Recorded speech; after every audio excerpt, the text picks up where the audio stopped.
What's going on, guys? Welcome to another episode review for ReZero Season 2. This is episode 25, the final episode for Season 2, and with me, as always, I have Blue Spade. Yeah, this episode pretty much ended off like in a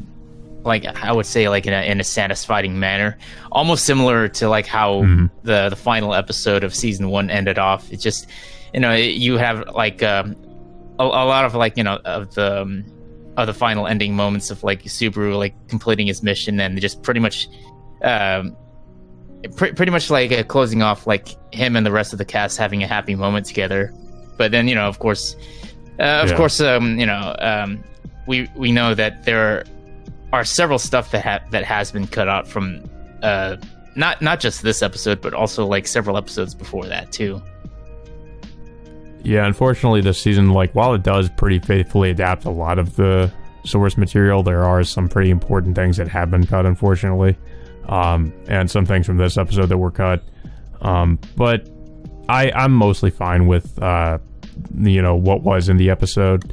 I think if they ever decide to do a season 3, they can probably just maybe do like a callback to these scenes, or have the scenes that were going to happen in this episode actually happen at the beginning of the season or something. Or maybe do another director's cut of Season 2, maybe. I don't know.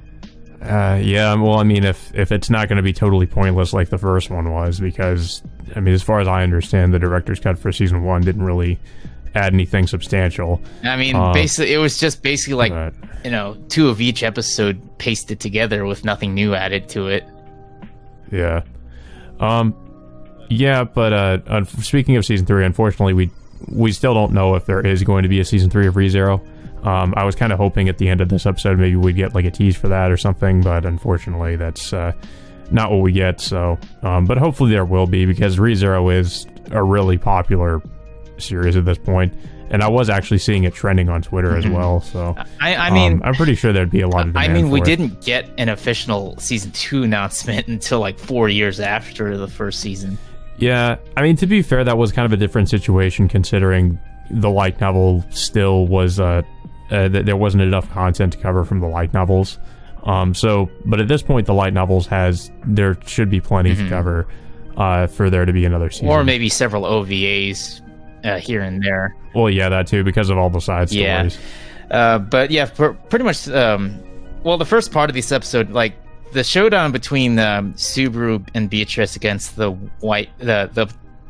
Great Rabbits didn't really take too long. It only lasted for maybe about a good, I would say, like 3 to 5 minutes at most, of them just basically just easily just like taking majority of the rabbits down, and then of course Subaru using Beatrice's abilities to basically use that crystal, whatever that spell was, to pretty much create a huge barrier around all the rapids. And then it seems like as long as Subaru is linked with Beatrice, that he can cast, like, either help her cast these spells or cast them himself.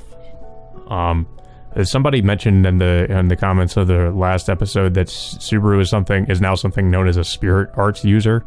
I'm not exactly sure what that means, but I guess I would assume that as long as he's with Beatrice, that he can use magic to some extent, but maybe if he's like separated from her, he can't, because as we know, Subaru really can't do much of anything. So and that's one of the appeals of his character. So I don't think if he could just now all of a sudden use magic, there needs to be some kind of a limit to it, like, Beatrice having to be at least with or around him, I guess, if that's the case. I mean, Subaru does have some abilities that he has, but yeah, he does. Yeah, that what was it? I forgot what the hand.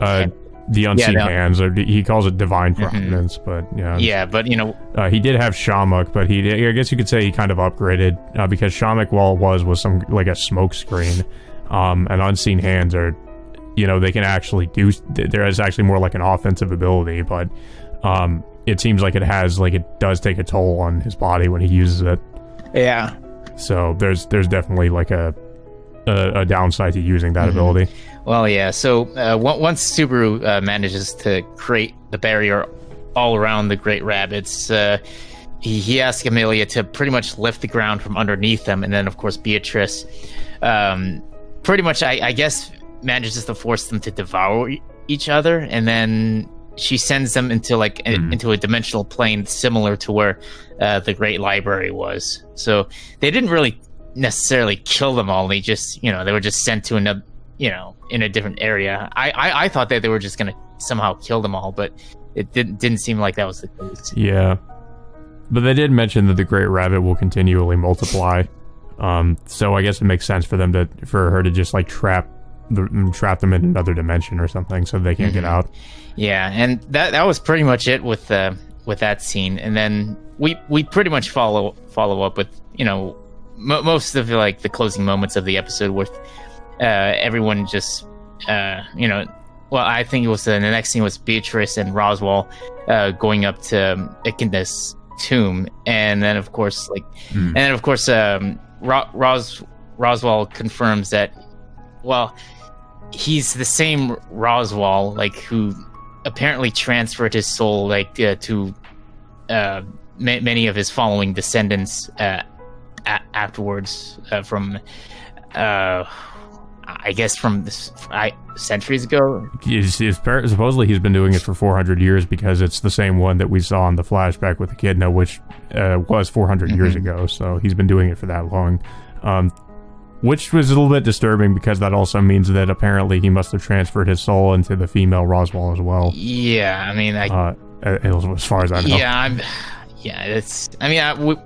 know. We haven't seen the female Roswaal yet, but unless they make an adaptation of one of the EX novels, and I mean, I'd be interested to see that happening, but of course we would have to wait for that.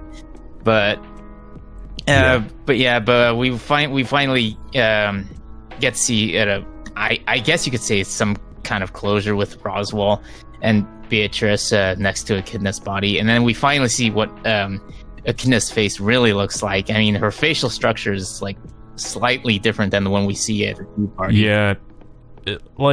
Yeah, you do notice her face it's a little bit different, but it's not different enough to where it's like if you saw her you'd think she's a completely different person. She still looks like the same person. Like, I think in the novel they just describe it as she just looks older, which I can see that. She looks a little older than she does in the tea party. I mean, like, Amelia and Subaru mentioned that this is that this Echidna is like a completely different person, and they don't recognize her. But I think it's possible they could know that it is Echidna, but it's I don't know. It's kind of mind-boggling that they wouldn't immediately recognize her or even notice that this is the same person. Yeah, I mean, because aside from her face maybe being a little bit different, everything else is the same. Yeah, and then of course following this, we get a little funny scene between Amelia and Subaru. Just, with Amelia being naive, thinking that because they ended up kissing, this caused Amelia to become pregnant or something, which kind of took me by surprise just a little bit, because when did that happen?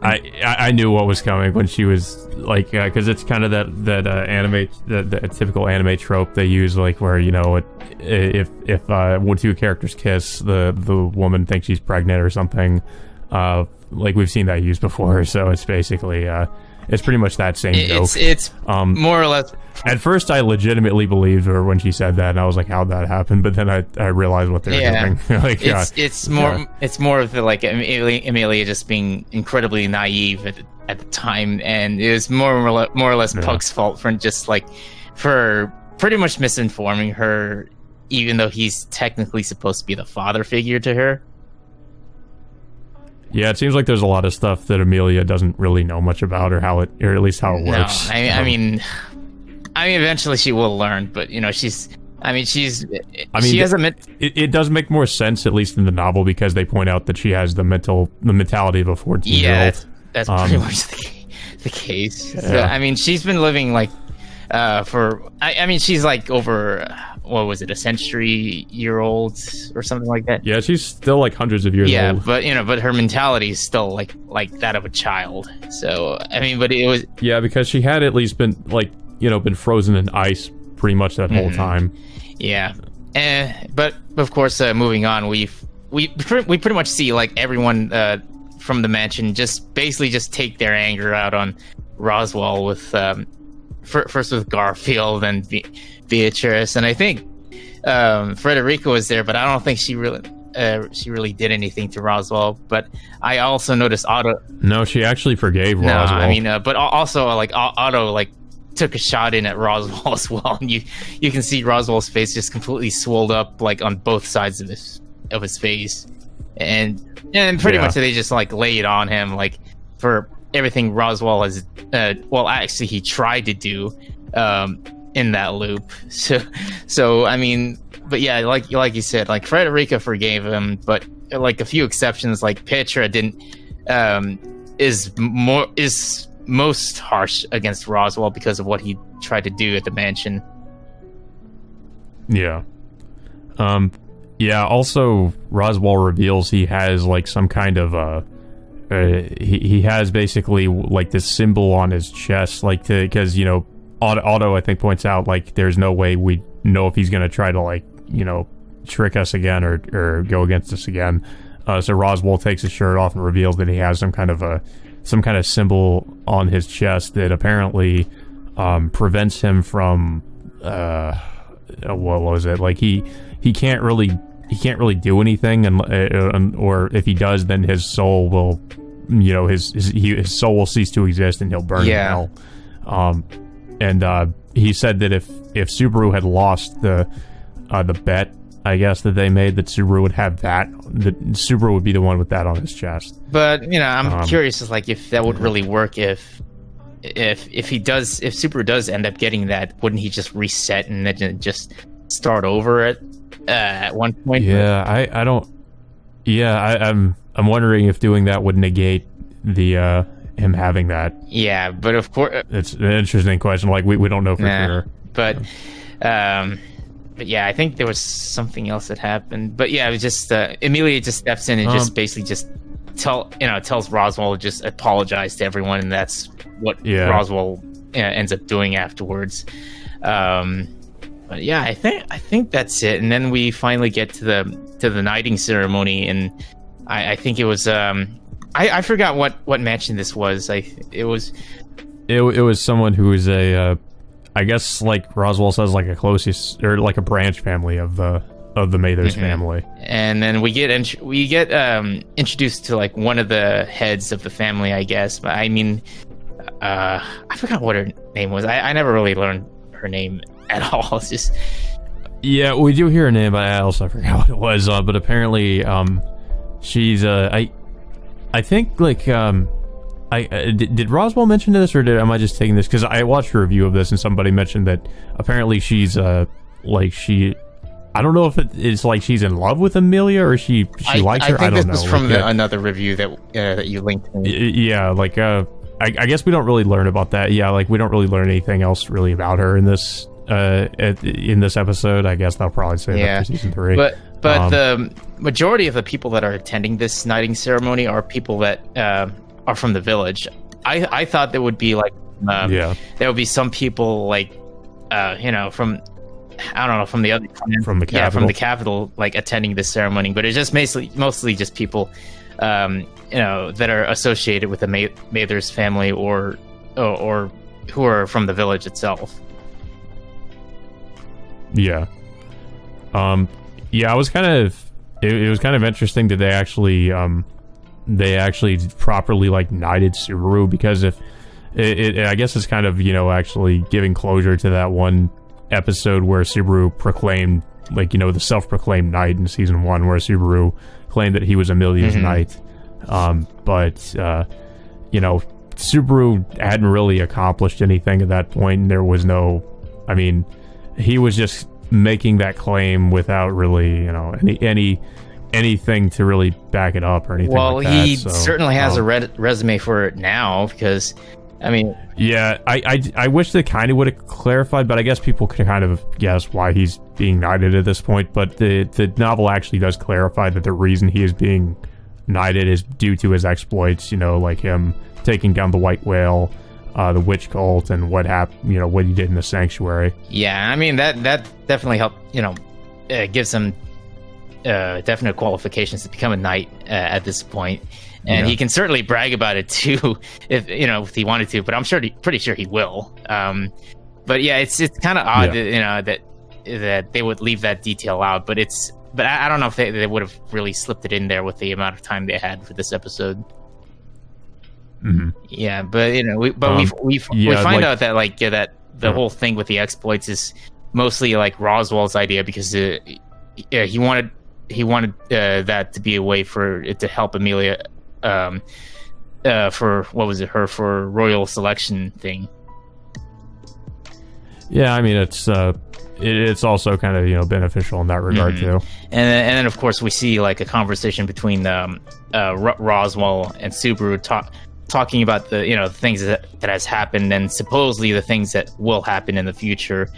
I mean, it seems like in the review video you linked me before, is like it seemed Roswell didn't specifically say to Subaru that he's like, if Subaru were to make a mistake or if someone else were to die in in the future, that he would end up killing everyone else or something like that. Yeah, it's not as ominous here. It's basically just Roswell saying that Subaru is going to go through more hardships in the future, which is pretty much, I mean, most people would assume as much, considering this is pretty much the status quo for ReZero.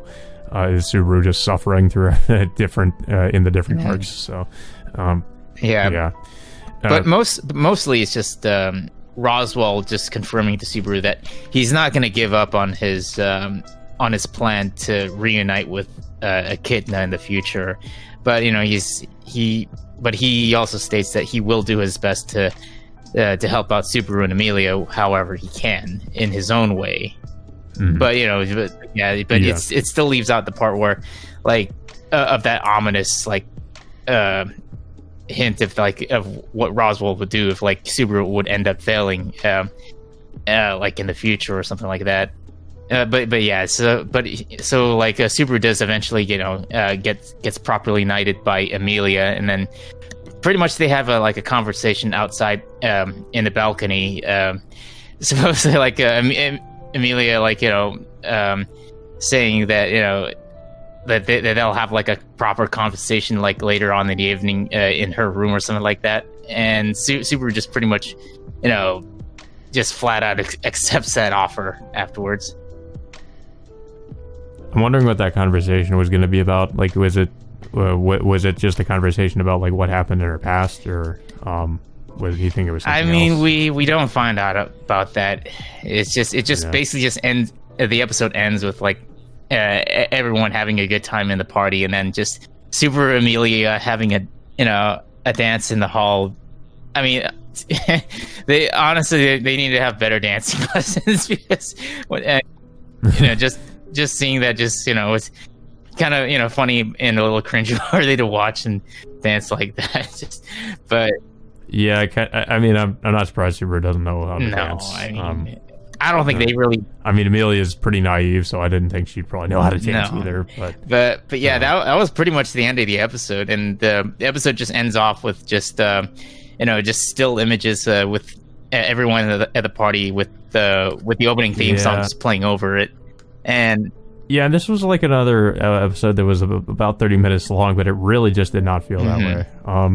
I kind of wish we had a little bit more in this episode. I mean, I know it's a little bit much to ask considering it's already a long episode, but I just wish we had there was because the stuff I heard got cut. I was like, that's pretty interesting. I just wish they would have included it.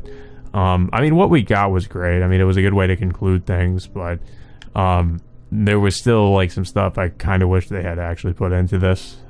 But like I said, they could, if they ever do another season, I'm sure they'll probably include it in that, because that's pretty much what happened in season 2, where a lot of the stuff that happened at the end after the arc they covered at the end of season 1 ended up happening at the beginning of season 2.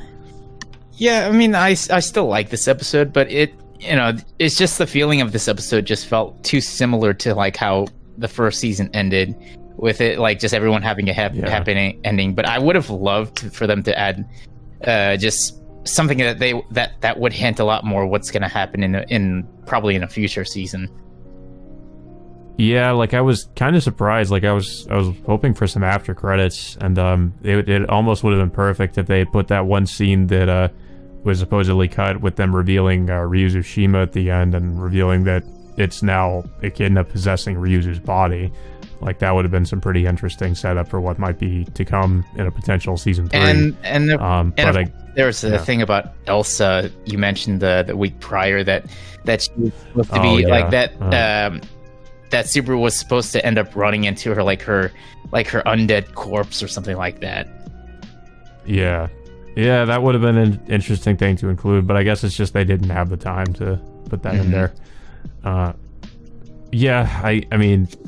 I'm crossing my fingers that we will get a 3rd season or an announcement for it sometime in the future, because ReZero is definitely a really popular series, and I think season 2 has to be my favorite so far. Like season 1 was really good as well, but I think season 2 is actually like way better.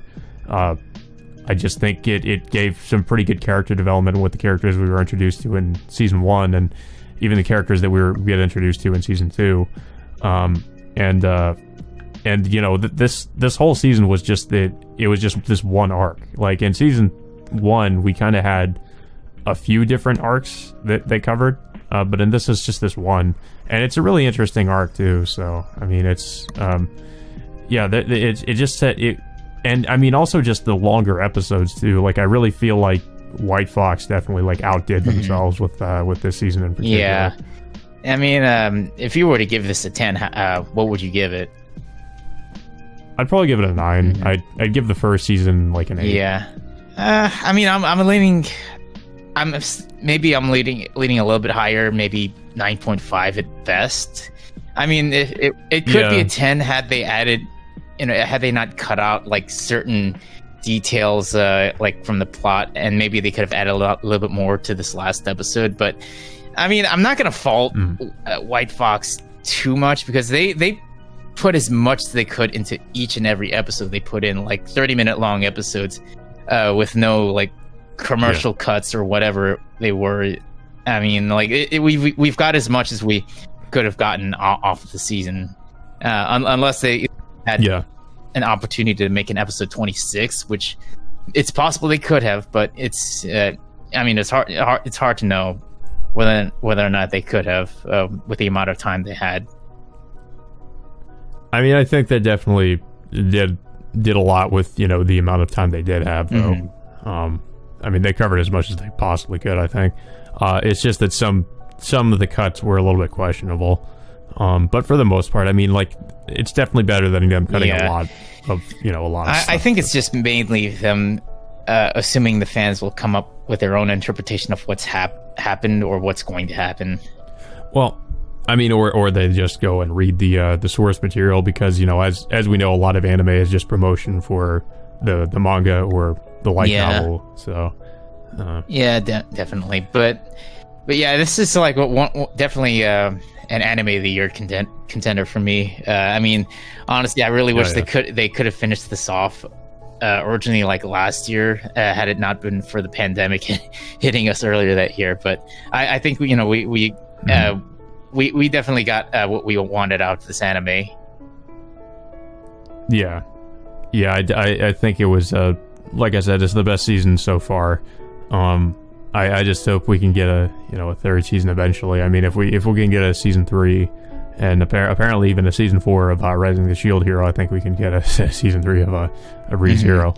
I mean, for Shield Hero's case, they immediately announced seasons 2 and 3 at the same time. So, I mean, yeah, that's right. Sorry, 2 and 3. But for ReZero, like, I mean, we never really got an announcement for season 2 like until like 4 or 5 years after the events of season 1. So, I mean, I'm just hoping we don't have to wait as long for another season of ReZero as we did with between season 1 and 2. I mean, this feels like they're just leaving it off in a similar manner like they did with season 1, with like everyone living almost a happily ever after moment before we finally.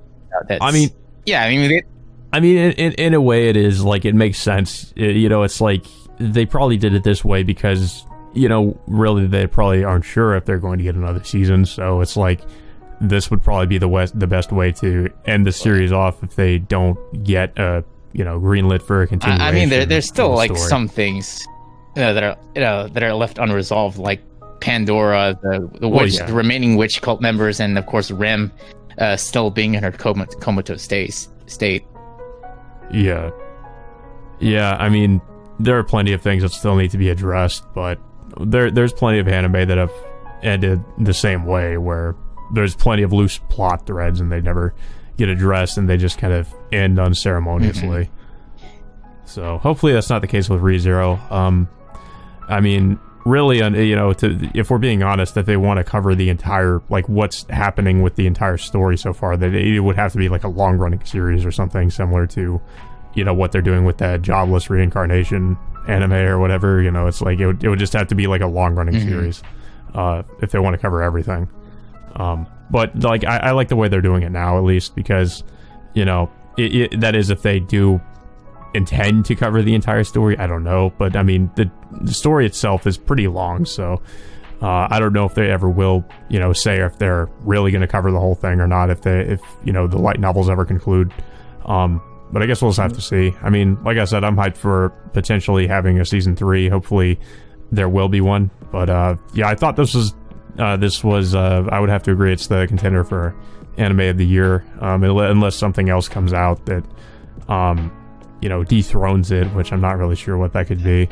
I mean, Attack on Titan, the final season, is pretty close so far for me too, despite all the the animation maybe not being as good as it could have been. Everything else about it is great.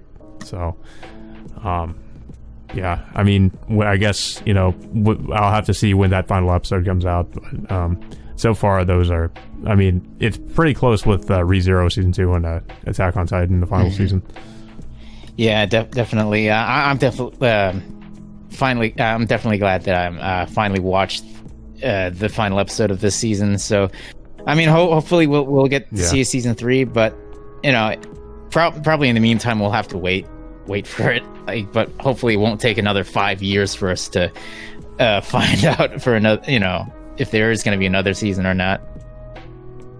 Yeah, I mean, but at the same time, I do want White Fox to, take as much time as they need to actually, to make this series as good as possible, because it's definitely pretty evident with this season as also season 1 that White Fox puts a lot of puts a lot of effort into ReZero. So I wouldn't want to rush them along. I just hope they take their time. But like I said, I just don't want to wait as long as between seasons 1 and 2. I mean, that all depends on how far the light novels is at the time. I mean, if they wanted to, yeah. I mean, it's far enough. It's just like I just hope that they at least take the time they need to take in order to make the season as good as it could be, because we see what happens when the production committee just decides to rush studios to finish a project, like with Attack on Titan, or The Promised Neverland. Yeah, or Promised. Oh god, yeah. But yeah, it's just. But I'm definitely hoping for another season, like season 3, or maybe they might adapt the X novels, which I'm pretty sure they could. I mean, there's like. Yeah, I think in between, like, if they ever do announce a season 3, they'd probably have like one of the side stories come out as like an OVA in between season 2 and 3, something like they've been doing. But yeah, I don't really have too much else to say about this episode. I thought it was a mostly pretty decent way to end off the season. Like I said, I was just a little bit disappointed we didn't get any sort of a tease for another season, but I guess if we did, people would be even more pissed, because they'd just be waiting, to have this maybe like a cliffhanger or something, and just have to wait for the next season, however long that's going to take to come out. So I mean, it at least ends in a conclusive way for this arc in particular, and doesn't try to really set anything else up, at least for the moment. Yeah, definitely. But yeah, I don't know if you have anything else to Yeah, I mean, we'll have to see, wait and see when the next season is going to come out. But I'm hopeful. But it's like, it depends on how patient we are, just to have to find out and wait for another one. Yeah. But yeah. So that all being said, until next time, we will see you all later.